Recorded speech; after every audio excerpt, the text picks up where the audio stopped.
All right, cool. So today is the day. Today we are shooting with the VLUX 114. This is that part 2 that I promised you guys. So we're on the field today. We're going to be mainly shooting wildlife with this camera. Just want to kind of take you through how the camera performs while you're actually shooting with it, and thought this was the best place to kind of test this out because there's lots of wildlife, little critters here like ducks and dragonflies and squirrels. I just popped in a new battery in the SD. So alright, so before we start shooting, I have a little checklist that I like to go through, and we're going to start off by going into the menu here, and I'm going to go from the camera down to the general setup area, and I'm going to go ahead and format my card. I'm perfectly safe to do this right now. If you're kind of following along, you may want to double and triple check that you're not getting rid of anything you actually need. Okay, so the next thing I like to check is I like to make sure that I'm actually going to be shooting in RAW, because believe it or not, sometimes even us experienced photographers get this setting wrong and we go home and we have everything in JPEG, and that's a nightmare. So in this case, I'm already on RAW and we're all good there. Next, I'm going to make sure I'm shooting on manual mode, which I am. I'm going to make sure that my focus point is set to pinpoint. I was shooting wildlife the other day and I noticed that my pinpoint works best. I tried all the other ones, but they didn't work out very well. So in this case, I'm going to stick to pinpoint so like that I could just focus wherever the center of my frame is. I'm going to go ahead and take off my lens cap. And it's a sunny day, so I'm going to flip my hood around. And you'll see I get a nice picture already. The very last thing I'm going to do here is white balance check. So I'm going to just go through here and see where I can match the closest to what I'm actually seeing. And those are all custom set, so honestly I think auto white balance is my best bet here. And then one more thing, because I am planning on shooting video, I'm gonna go to Q menu real quick. I'm gonna shoot at 1080 60, and I'll do a little clip of 4K as well so you guys can see what that looks like.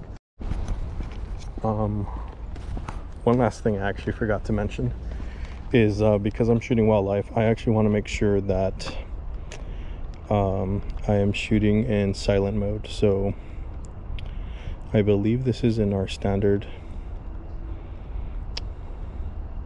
settings. Nope, it's going to be in these.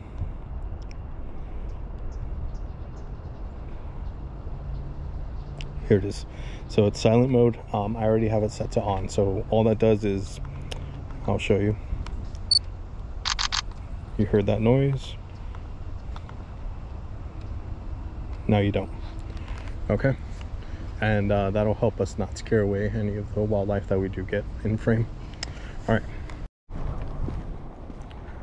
Alright, so I'm spotting a duck up ahead, and I kind of want to illustrate to you guys from a distance the capacity of the lens. So I'm going to shoot from about here.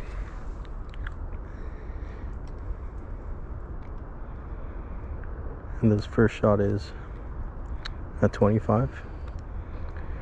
Moving this up to about 50.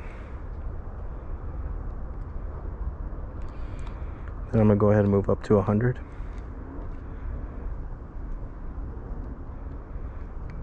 Finally, I'm going to move up to 200 here. 300. And 400.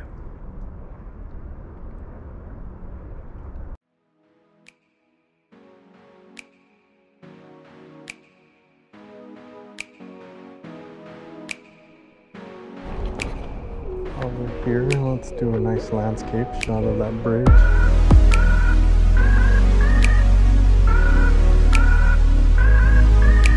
That's a beautiful shot. Oh my god, there's so many clouds.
last thing I forgot to do is record in 4K. I think this is the last set of ducks I'll see. Pump up to 4K. 3 ducks hanging out right there.